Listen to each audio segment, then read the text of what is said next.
Le tour du monde en stop, c'est l'incroyable défi que s'est lancé un jeune Alsacien en quête d'une école de la vie. Ludovic a 24 ans lorsqu'il obtient son master à l'école de commerce de Strasbourg. Il veut découvrir les réalités du monde avant de se lancer dans la vie professionnelle. C'est avant tout la réalisation d'un rêve d'enfant. Depuis l'âge de 8 ans, j'ai la tête plongée dans les atlas à me dire qu'un jour, je ferai le tour du monde. C'est un projet dont il a parlé, ou plutôt un rêve dont il a parlé depuis son enfance.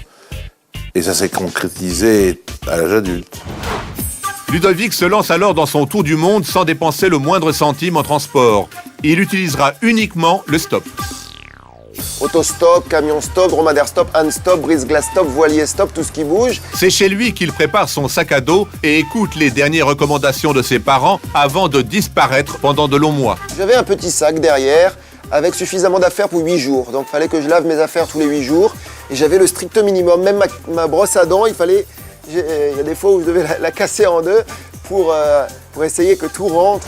Je peux dire qu'on se demandait s'il était conscient de tout ce qui pouvait l'attendre. Un 1er janvier, notre globe-trotter abandonne sa vie sédentaire pour débuter une vie de nomade qui le mènera dans une 50aine de pays sur plus de 100 000 km pendant environ 5 ans. Je suis parti en fait de France le 1er janvier 2003, ensuite vers l'Espagne, ensuite l'Afrique, Maroc, Mauritanie, Sénégal, et après il fallait que je fasse du bateau stop, donc que je trouve un bateau puis qui puisse m'emmener d'Afrique jusqu'en Amérique latine. Alors j'ai eu pas mal de problèmes parce que avec les gros bateaux de marchandises, ça marche plus comme ça marchait avant. Donc il a fallu que j'aille voir beaucoup de voiliers. Il m'a fallu 6 semaines de recherche avant que je trouve un voilier qui m'emmène jusqu'au Brésil. Ensuite je suis descendu jusqu'à Ushuaia, la ville la plus au sud du monde. Et quand j'étais à Ushuaia, je me suis dit, tiens, je suis plus très loin de l'Antarctique, ça serait quand même sympa d'aller jusqu'en Antarctique en stop. Et j'ai trouvé finalement, après 6 semaines de recherche aussi, un brise-glace. Donc en brise-glace stop, j'ai pu rejoindre le continent blanc. Et après, je suis remonté par le Chili, Pérou, Équateur, Colombie, Panama, Costa Rica, Nicaragua, Honduras, Guatemala, Mexique, États-Unis, Canada. Il m'a fallu de trouver un voilier pour traverser le Pacifique. Après un certain temps de recherche, j'ai finalement trouvé un homme avec qui j'ai traversé le Pacifique pendant 4 mois. On était tous les deux sur un voilier qui m'emmenait donc de Panama, où il m'avait fallu redescendre jusqu'en Nouvelle-Zélande. Après un autre bateau jusqu'en Australie, 6 mois en Australie. Après l'Asie, donc Indonésie, Malaisie, Thaïlande, Cambodge, Vietnam, Chine, Corée du Nord, Mongolie. Après vers le Tibet, Népal, Inde, Pakistan, Afghanistan, Tadjikistan, Ouzbékistan, Turkménistan, Iran, et après vers l'Europe, Turquie, Bulgarie, Serbie, Croatie, Autriche, Allemagne, et retour en France, donc le 1er janvier 2008, 5 ans après le départ, le 1er janvier 2003. Ce tour du monde en stop est un challenge. Pour cela, Ludovic avait une méthode bien à lui pour faire du stop. Je vais souvent dans les stations-service, parce que dans les stations-service, ça me permet non seulement de réduire le risque, mais aussi d'augmenter mes chances d'être pris, parce que déjà, c'est pas les gens qui me choisissent, c'est moi qui choisis les gens. Celui-là, non, j'y vais pas. Celui-là, 3 personnes dans une voiture, non, j'y vais pas. Je vais vers celui-là.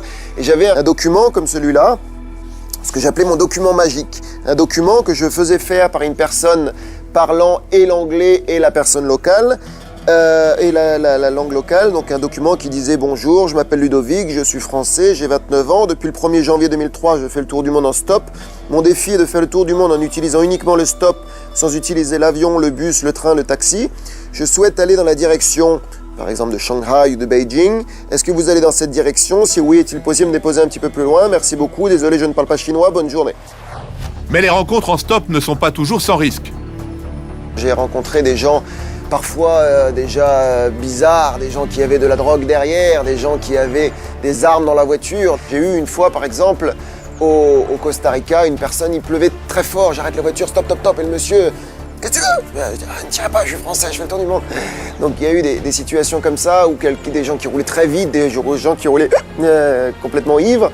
Je crois que le pays où ça a été le plus dur, c'est certainement les États-Unis. Le stop est interdit dans la plupart des États américains, donc dans une trentaine d'États américains, le stop n'est pas permis. Donc j'avais parfois des problèmes avec la police, j'étais au bord de la route, le pouce tendu, et les gens, les policiers s'arrêtaient.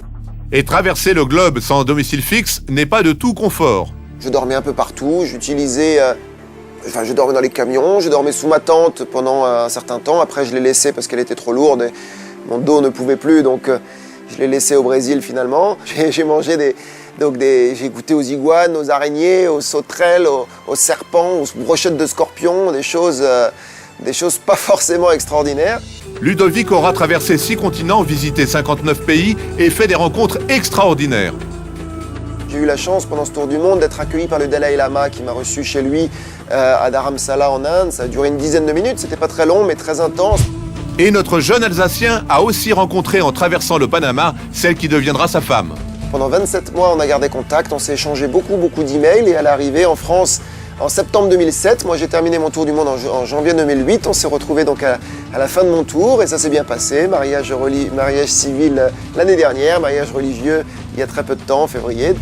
Ludovic a également frappé aux portes des écoles du monde entier afin de donner des conférences pour partager son parcours. Au fur et à mesure de mon parcours, je me suis rendu compte à quel point mon tour du monde était une véritable mine d'or pour approcher les écoles et faire passer des messages. Pendant 5 années, Ludovic aura sillonné tous les continents. À présent, de retour chez lui, il a écrit un livre qui retrace son épopée. Mon doctorat en auto-bateau-stop international a été pour moi incroyable dans le sens où il m'a permis de changer, de m'ouvrir et d'évoluer. Ce qui me rend fier, moi, c'est le fait de la façon dont il l'a fait, parce que finalement, il aurait pu faire le tour du monde et puis ça s'arrête là. Bien que ce soit important, mais là, il a donné du sens. Si je vis 100 ans, ce qui est chose possible de nos jours, 5 ans ne serait que 5% de ma vie.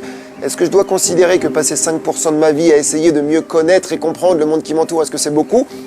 Après, c'est une vision des choses. Et je me sens aujourd'hui avant tout en harmonie avec moi-même. Et je crois que c'est le plus important pour un être humain, d'être en harmonie avec soi-même, de se dire j'ai voulu le faire, je l'ai fait, donc maintenant on peut tourner la page et se concentrer sur d'autres choses.